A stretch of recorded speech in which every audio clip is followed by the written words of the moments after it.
bir mirastır Kerbela. Hüseyin'den bizlere kalan. Direniş hamuruna atılan mayadır, mazlumlara umut olan. Batılın karşısında hak, zulmün karşısında adalet, zillet karşısında izzet olan bir mesajdır Kerbela. Bismillahirrahmanirrahim. Elhamdülillahi Rabbil alemin. Vessalatu vesselamu ala seyyidina Muhammedin ve ala alihi ve sahbihi ecmain. Değerli davetlilerimiz, Hazreti Hüseyin'i anma ve anlama etkinliğine hoş geldiniz, safalar getirdiniz. وَلَنَبْلُوَنَّكُمْ بِشَيْءٍ مِّنَ الْخَوْفِ وَالْجُوعِ وَنَقْصٍ مِّنَ الْأَمْوَالِ وَالْأَنفُسِ وَالثَّمَرَاتِ وَبَشِّرِ الصَّابِرِينَ الَّذِينَ إِذَا أَصَابَتْهُم مُّصِيبَةٌ قَالُوا إِنَّا لِلَّهِ وَإِنَّا إِلَيْهِ راجعون. 14 asırdır Kerbela konuşulmakta ve konuşulmaya devam edecek. Elbette ki Kerbela, İslam tarihinin en acı ve en vahşi olaylarından biridir. İslam ümmetinin yüreğine saplanmış bir hançer gibi 14 asırdır bu acılar yüreklerde tazeliğini korumakta.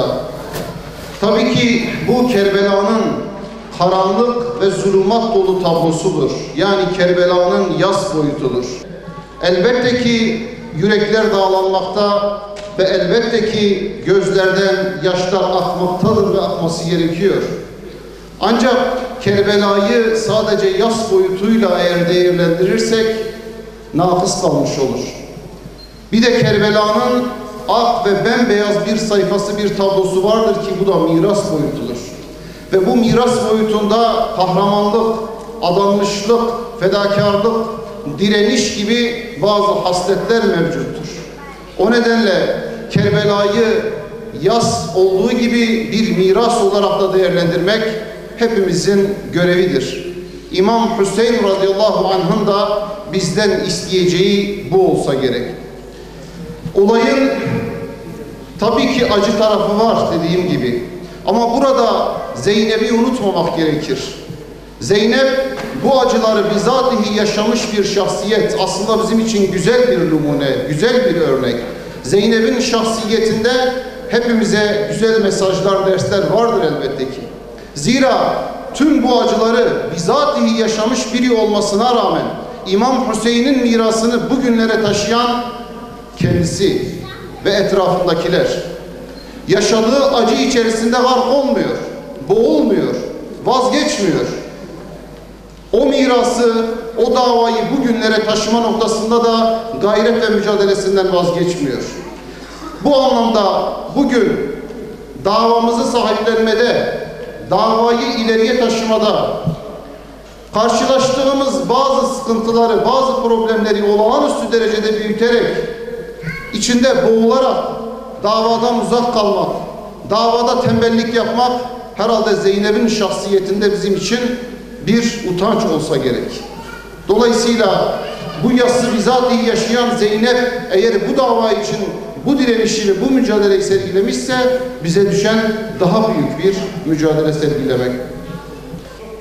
Onların o yiğitliklerini, o mücadelelerini bugüne taşıyabilmek önemlidir. O nedenle bizler de elbet yad edeceğiz ama bir adım atarak yad edeceğiz. Bir hizmet yaparak yad edeceğiz. Bir mücadele vererek yad edeceğiz. Bizler böyle bir Kerbela yaşanması durumunda sahip olduğumuz mülkü, sahip olduğumuz aileyi, sahip olduğumuz tüm rahatlıkları canı gönülden terk ederek ona gidebilecek durumda mıyız acaba? Bunu durup düşünmek gerekir. Sadece yad etmek o yüzden yeterli değil diyoruz.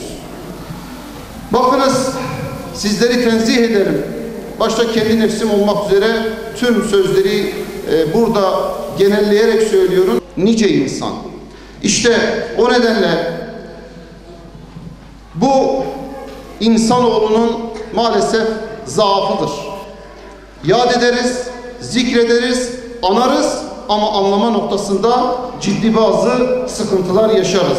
Muhabbetimiz var, aşkımız var ama İslam ümmeti olarak maalesef bilinç ve şuurdan yoksun bir muhabbet ve aşka dönüşebiliyor bazen. Aslında hepimizin içinde insan olmamız hasebiyle bir şeytani ve yezidi taraf vardır. Böyle bir boyut vardır.